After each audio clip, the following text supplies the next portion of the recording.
الشيطان الرجيم وإني أعيذها بك وذريتها من الشيطان الرجيم رب أعوذ بك من همزات الشياطين وأعوذ بك رب أن يحضرون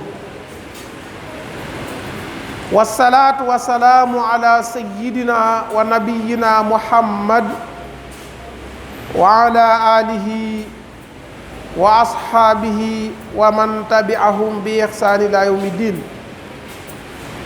رب اشرح لي صدري ويسر لي أمري واحلل عقدة من لساني يفقهوا قولي واجعل كلامي راشدا ومرشدا وفكرتي نوّر وقلبي أرشدا.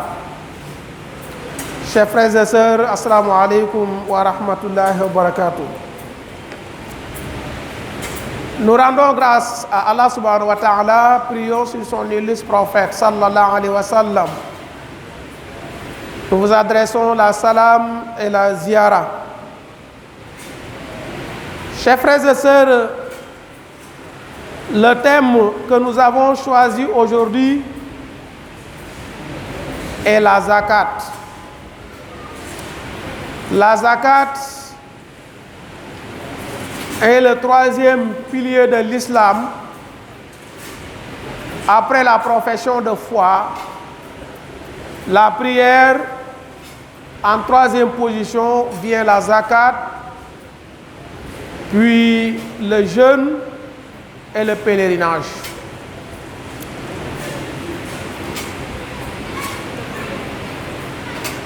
Dans plusieurs versets coraniques, Allah subhanahu wa ta'ala exhorte les musulmans à la prière et la zakat, d'accomplir la prière et s'acquitter de l'aumône légale. Allah subhanahu wa ta'ala nous dit ya ayyuhalladhina amanu anfiqu min tayyibati ma kasabtum wa mimma akhrajna lakum min al-ard. Allah interpelle les musulmans à s'acquitter de l'aumône légale qui est un pilier comme la prière. Dans leurs économies et dans leur culture également, dans leurs récoltes. À travers ce hadith, le prophète sallallahu alayhi wa sallam nous apprend les 5 piliers de l'islam. Buniya al-islamu ala khams. Shahadati an la ilaha illallah wa iqamis salat wa ita'iz zakat wa sawmi ramadan wa hajjil bayt liman istata'a ilayhi sabila. Donc nous comprenons à travers ce hadith que la zakat est une obligation comme la prière, le jeûne et le pèlerinage.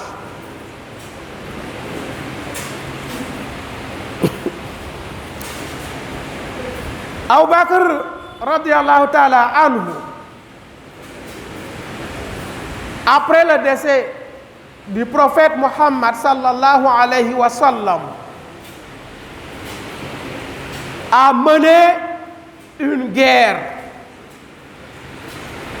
contre les musulmans qui voulaient séparer la prière et la zakat. Il jure par Dieu, wallahi la uqatilanna man farraqa bayna as-salati wa zakat fa inna az-zakata haqqul mal. Il a juré par Dieu de combattre tout musulman qui veut séparer la prière et la zakat. Parce que la zakat est une obligation divine pour toute personne qui a les moyens.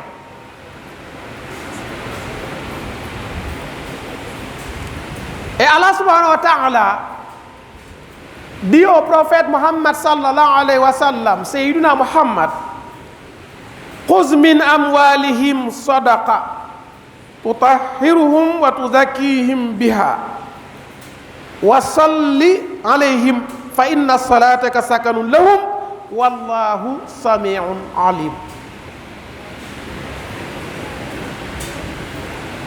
Allah s'adressant au prophète Sayyiduna Muhammad lui dit: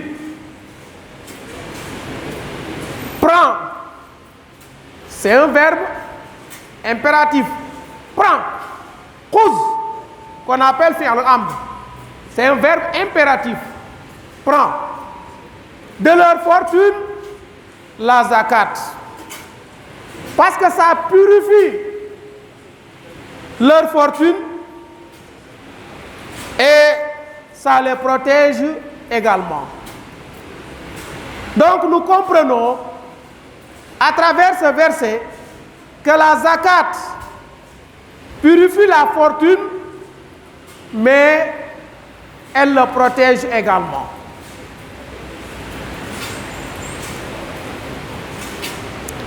Et la zakat a 4 obligations. D'abord, l'intention an-niyya. Il faut formuler l'intention de s'acquitter de l'aumône. C'est une obligation comme dans toute adoration. Il faut l'intention. Tamamu hawlin. Il faut que cette somme soit économisée une année. Pendant un an, vous économisez une somme pendant un an et cette somme atteint. D'ailleurs, c'est la 3e obligation, le nisab. C'est-à-dire la somme à laquelle, lorsque vous l'avez, vous devez s'acquitter de l'aumône. On verra ça, Inch'Allah, tout à l'heure. Et la 3e obligation, c'est Adamun Naqlin. De ne pas déplacer cette aumône. Un exemple. Vous êtes à Abidjan, il y a des nécessités ici à Abidjan, vous n'avez pas le droit de l'emmener à Yamoussoukro, à Bouaké, voire plus loin au Sénégal. Donc, on ne doit pas déplacer la zakat. Tant qu'il y a des nécessités ici, il y a des musulmans qui en ont besoin. Donc, il faut remplir ces 4 conditions. L'intention. Il faut que cette somme soit économisée pendant un an. Il faut que cette somme atteigne le nisab. Et de ne pas déplacer la zakat. Tant qu'il y a des nécessités. Ici, dans le lieu auquel vous vous trouvez. Il y a également des chartes. Et ces chartes sont non loin de ces conditions. Il faut que la personne soit une musulmane. Donc, un non-musulman ne peut pas s'acquitter de la zakat. Ou bien on ne peut pas l'appeler la zakat. Un musulman. Il faut que la personne soit musulmane. Tamamun nisab fait partie des chartes. Une somme qui n'atteint pas le nisab, on ne peut pas, ou bien on ne doit pas s'acquitter de l'aumône. Adamun naqli encore. Non, tamamul milk. Il faut que vous possédiez cette somme. Ça veut dire que cette somme vous appartienne. Il faut que cette somme vous appartienne.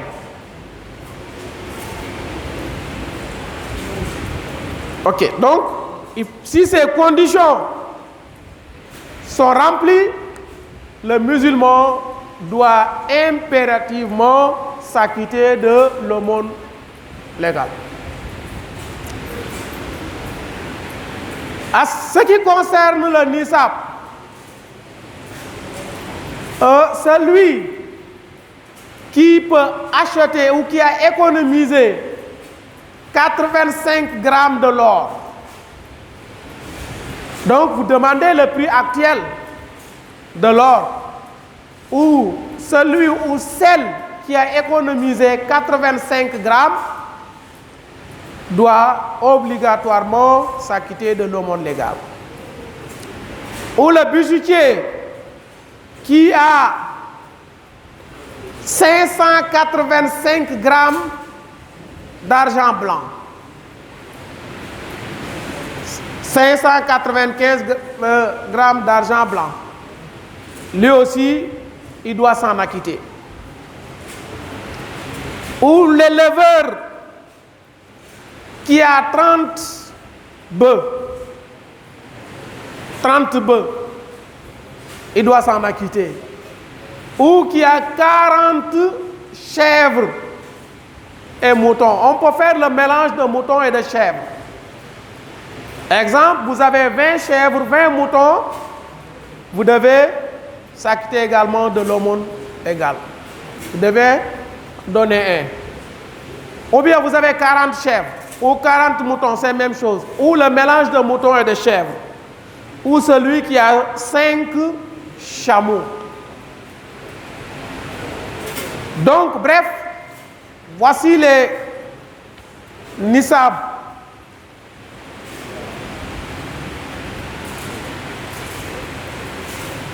Pour Tamamul Hawl, c'est-à-dire celui qui n'a pas économisé cette somme, un an, celui qui a économisé moins d'un an, ne doit pas s'en acquitter. Parce que le prophète sallallahu alayhi wa sallam nous dit la zakata fi malin hatta yahula alayhi al-hawl.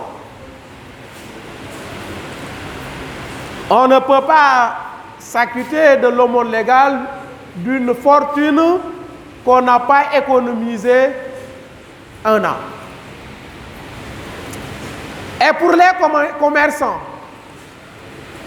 ils doivent faire l'inventaire de leurs marchandises chaque année.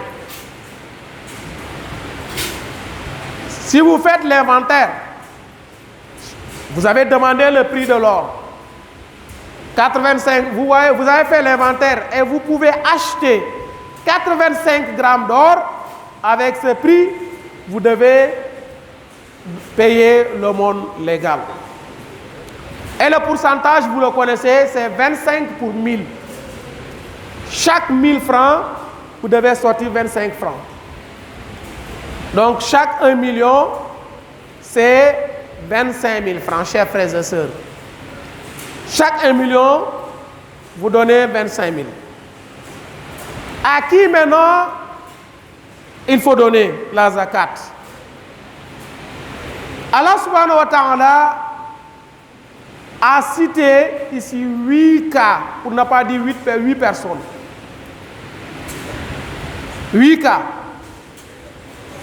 Innama as-sadaqat lil fuqara wal masakin wal amilina alayha wal mu'allafati qulubuhum wa fi riqab wal gharimina wa fi sabilillah wa ibn sabili faridatan min Allah wallahu alimun hakim. Voici les 8 cas. Lil fuqara, aux pauvres. Et nous avons les pauvres. Nous vivons avec les pauvres. Nous les connaissons. Ils sont dans les mosquées. Ils sont dans le quartier. Ils travaillent avec vous au marché. Ils sont très proches de vous. On n'a pas besoin d'aller chercher jusqu'à Yamoussoukro ou bien au Sénégal pour donner de l'aumône légale. Mais nous avons des frères, des nécessités dans la mosquée, dans les quartiers, et c'est des voisins très proches. Lil fuqara, les pauvres. Wal masakin,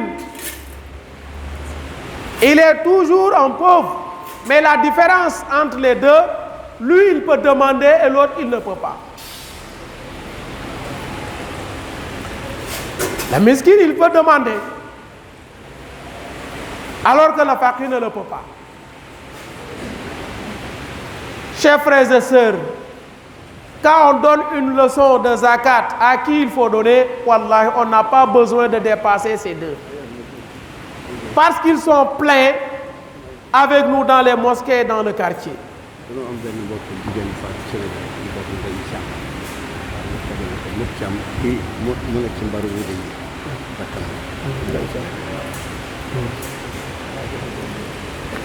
Donc, chers frères et sœurs,